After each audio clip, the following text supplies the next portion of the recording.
welcome to Dirty in the Frame. We are talking about Mean Girls today. Mean Girls, the not musical. The musical, not musical. Asaad, I have not seen you in potentially a month. Yes, it's been a minute. I haven't, that means I haven't podcasted in a month, so I am rusty. Yeah. Now, getting straight into it, spoiler alert, Asaad has not seen this movie. Yeah, we're doing something a little different today. I wanted to, me and Sarah are fighting on forcing me to see it. I want to support Tina Fey. I'm like, man, just convince me to see it. So are you going to convince me to see it today? I'm going to. I am going to convince you to see it today. And you've supported her enough. You went and saw this musical at the Pantages. I did, yeah. People who don't know, LA, a lot of people think it's similar to New York. Like, we have a Broadway scene out here. We don't. It's terrible. Well, let's not paint in broad strokes like that. Apparently, this touring cast that he saw that one day was not up to his... Sarah Rebecca Stover. I've seen Lion King there. Oh, you saw... I've seen The Greatest Showman there. Oh. I've seen the new Michael Jackson there. I've seen Mean Girls there. It all fucking sucks. I was going to ask if they're paying you to go to these things. Was that you're just going to musicals now? Gosh, I have such an influence on you. So let's get into it, man. Convince me to see this movie. Okay. Quick summary of the film. A musical, reimagining. Well, actually, it's a reimagining. There was a movie, and then they reimagined that into a musical, and then they reimagined the musical into a movie. Is that really what happened? Yeah, so it was a film, then they made that into a musical, and then they made the musical into a musical film. Very confusing. Plot setters around Katie Heron, a naive teenage girl played by not Lindsay Lohan, who navigates her way through the social hierarchy of modern American high school after years of homeschooling by her parents as they conducted research in Africa. Well, in this movie, she doesn't have a dad. She just has a mom. Welcome to my world. Yeah, actually. I was going to be offended for somebody, but that's actually true. Asaad, did you see the original Mean Girls? Yeah, this is... In 2004? Yeah, early aughts, damn. Yeah, this movie was huge, man. This was one of the films that I think it's an anomaly. It happened because it was so female-centric, but a lot of boys watched it. And I say boys, because it became like a teen phenomenon. And I don't know how they did it. Maybe like Easy A is a lower version of it. Mm-hmm. But this was very female-centric, and they got a lot of teenagers, not just women, to see it. So it was just like an anomaly when I was young. Absolutely. And I never was on the Mean Girls train. I saw it, of course, and I liked it fine, but I didn't love it so much. I'm going to go right ahead to my one-word summary that Asaad's not going to join me in, but my one-word summary I'm proud of, so I'm going to go ahead and say it. It is fetch. Oh, okay. They kept fetch in this, huh? They kept fetch. Okay. So, I mean, are you convinced yet? I'm not, but I do want to please tell me how much stuff they kept from the original and how much stuff they kind of remixed. I think that's the interesting part here. I probably haven't seen the original since 2004, but there were some standout things to me. It'll be easy for you because that shit's basically based on your life. Yeah, exactly. I was homeschooled, and not in Africa, but I was homeschooled and never went to high school, though. So I went into this film really not excited to see it because I'm a musical theater girly, but I am not a musical movie girly. Does that make sense? Like, I feel like they don't always land the plane in these, and it's really hard to make a good one. So I went in, I was talking to my mom, and it was raining, and I was walking to the theater. I was like, this is gonna suck. This movie's gonna suck. And I'm not gonna lie to you, Tina Fey won me over in the end. So we're gonna get into it. The film. Tina Fey rarely misses. Is that true? Yeah, I guess so. I never really got into 30 Rock, but I have seen episodes, and she's just so funny. Yeah, she's the GOAT, man. So I'm going to, as always, murder these names because I texted Asaad, and what did I say? I said, I'm going to butcher all these names. Why can't people name their kids Seth anymore?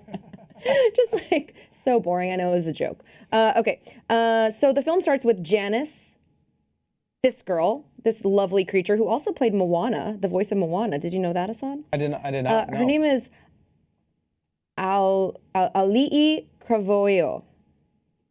Hold on. I looked up all of these and watched YouTube interviews of them saying their own names, and I wrote them out phonetically, so I did try. Ali'i Cravoyo. And Damien, played by Jaquil Spivey. That's this gentleman here. And they are in a garage, they're playing like, and tell me also how much this matches the musical, because I haven't seen the musical.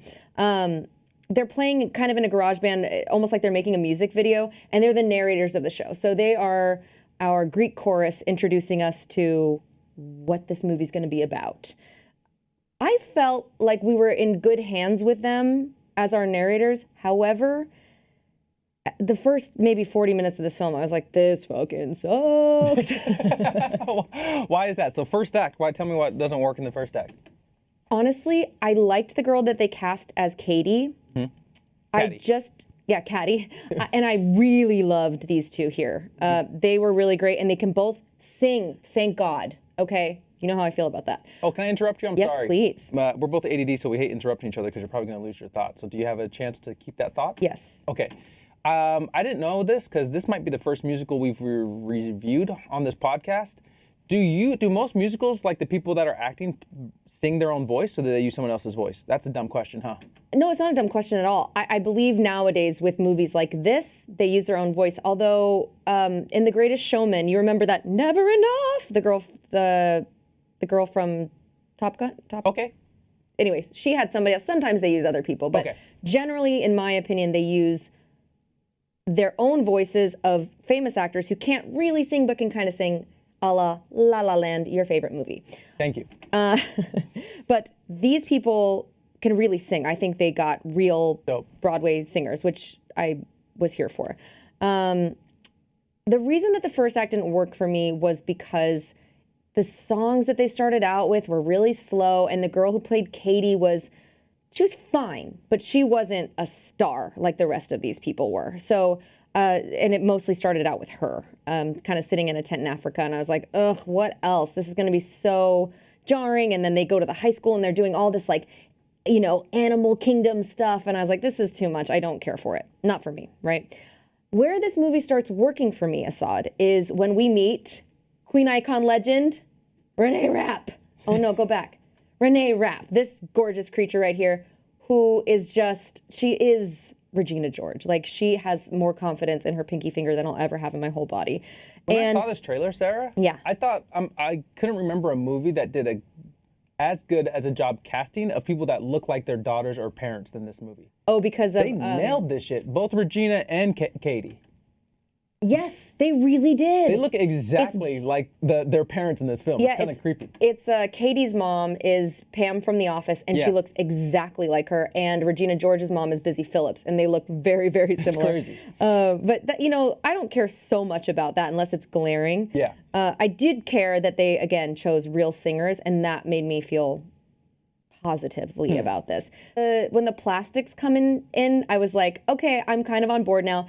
And the girl who plays Karen, which is, she's in the pink sweater here, this girl right here, she plays Karen Shetty, and she is Amanda Seyfried's part. And she is so beautiful and stunning to look at, but she was really almost, I thought, doing a caricature of the part. Mm-hmm. A little like playing at being dumb at first. I was like, ooh, this is a little heavy-handed. She's just really staring off into space. And then once I kind of leaned into the world, I think she was one of my favorite parts about it. She was really funny and really great. Yeah. I think it's not a lot of people make a deal about how tough it is just to play a role, but an iconic role that's already had like cemented thoughts in people that have viewed this movie already. You're not just working against like making this character work. You're working against a lot of preconceived notions about the character too. Absolutely. And of course you want to do your research. You've seen the film. And you don't want to play the way they played it, but you also want to pay homage to them. So I agree, that's got to be a really difficult job to do. Sarah, 5-second answer. If you could play in this movie, what role do you play? 5. Regina George. Oh, you're so catty. I'm so fetch. Okay. Another highlight that I wrote down here was I loved the makeup that they did on. I'm trying to get better at this, going backwards thing. On this young lady here. Yeah, you can tell from the poster, looks dope. Yeah, and this was like a mild look for her. Mm-hmm. She had some really cool, everything felt very, and I'm definitely not the foremost authority. This will shock you, maybe, but I'm not the foremost authority on what's really hip and cool these days. I just said hip and cool, if that doesn't tip you off. But I thought they did a good job of updating the story a little bit to make, their wardrobe and their makeup and their looks, and they added some of the things that I would say that American teenagers these days are going through. Cool.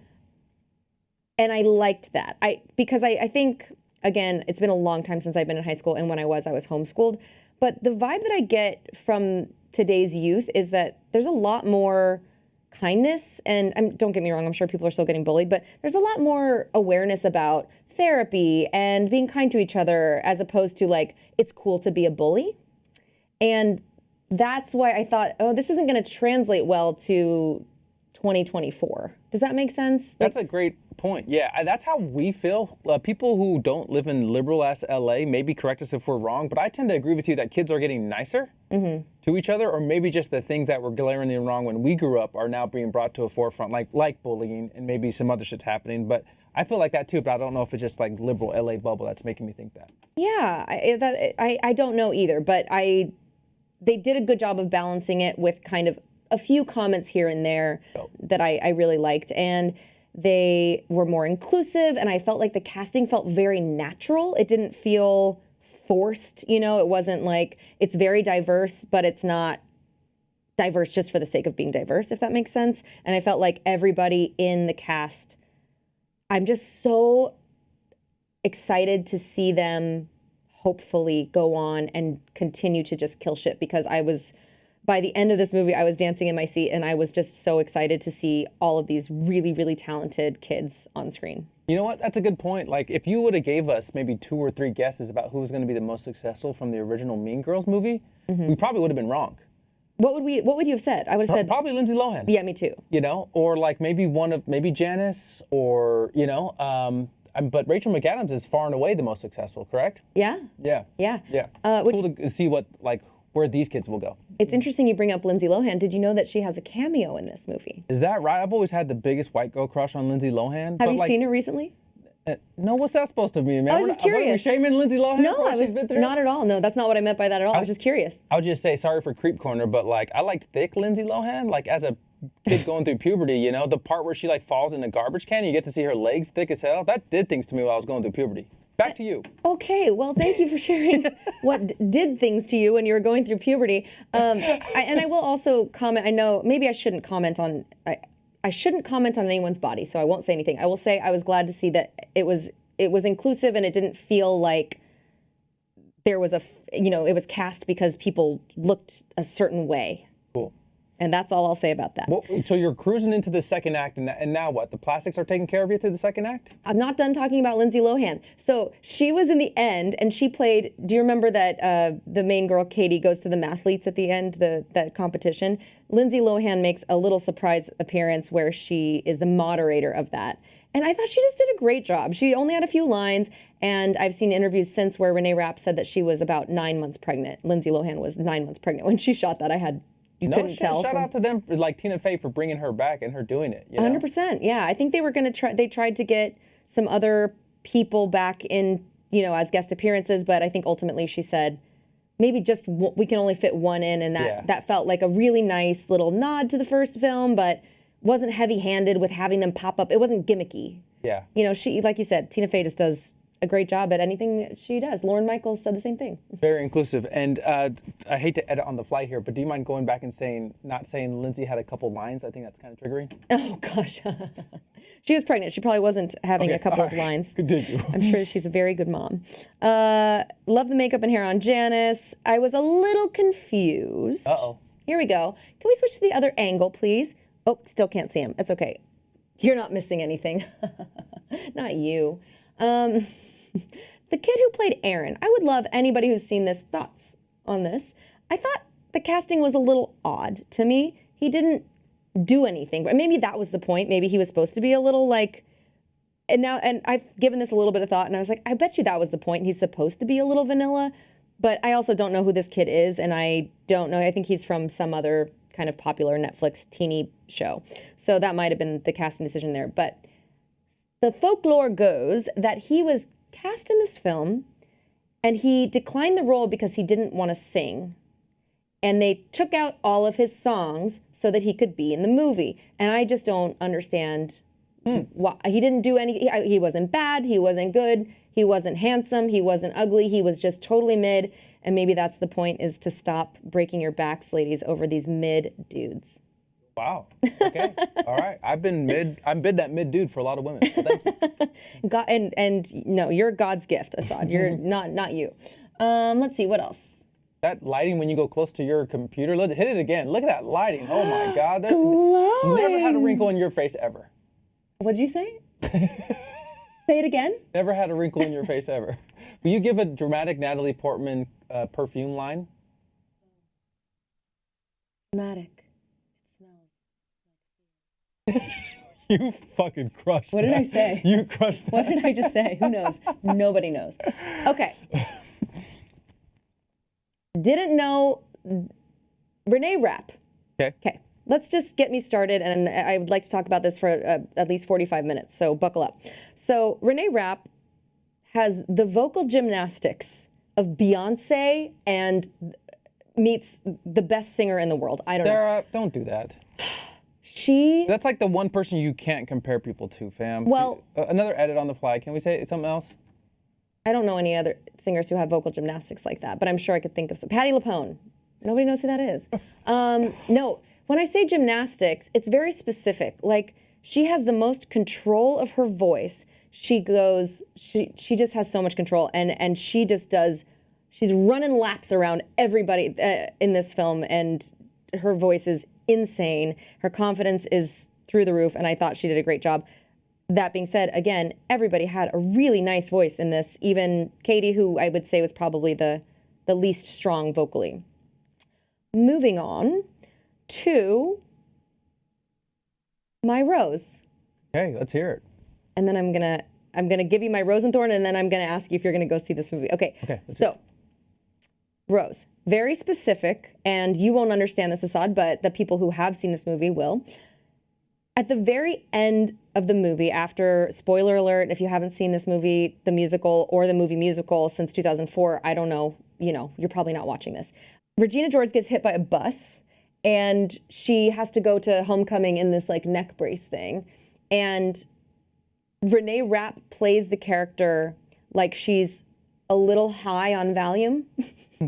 But she does it so well and subtly that she's not doing the like, whoa, man, I'm high, bro. And she's not high. She just is she just plays it so well. I thought this woman has been around people or has done drugs before. Like, she's either been around these people at a party or she's done it because she just like, it was very light and she giggled a lot and it was just really fun. And I have 2 honorary mentions for my rose because I really, really liked this movie. The Revenge Party number. Do you remember that at all from seeing the musical? I do, yes, very much. Did you like it in the musical? It was okay, yes. So imagine that with a amazing pair of singers here, and really well shot. They did the transitions into the musical numbers they were really smart about it too. It didn't feel very clunky to me, and I was impressed by that. So Revenge Party was just so fun. It was bright, it was colorful, there was confetti everywhere. It was just fun. And this is the part where I was like, all right, I'm fully in on this. There's been some really great musical numbers. Some of them are really fun. The other one that I really liked was Halloween. Oh, it's called Sexy, actually. This young lady who I wrote her name down, Avantika. Nope, go back to the other angle. She plays Karen Shetty. Avantika, this young lady right here. She sings this song about how you can be sexy and like a smart woman and run the world. And she's great. And it's fun, and the choreography is great, and the camera angles are great, and there's a lot of fun colors, and the music is great, and she's a great singer, and they're great actors, and it's just fun and funny and really, really perfect and sweet, and I really, really enjoyed it. This is the point in the movie, third act, where I was just like, I'm all in, I'm dancing in my seat, I'm having a great time. My thorn was, this movie is brought to you by Fox. You guys, the product placement in this film was insanely overt. They had a Samsung, one of those little phones that you can flip in half like this, in every shot for absolutely no reason. They're zooming in on the elf lipstick in every other shot. I was like, wow, guys, could we be I get it. Someone had to pay $500,000 for Lindsay Lohan to show up for 30 minutes. But could we be a little more subtle about it? Maybe like do a car or have it like subtly in the shot.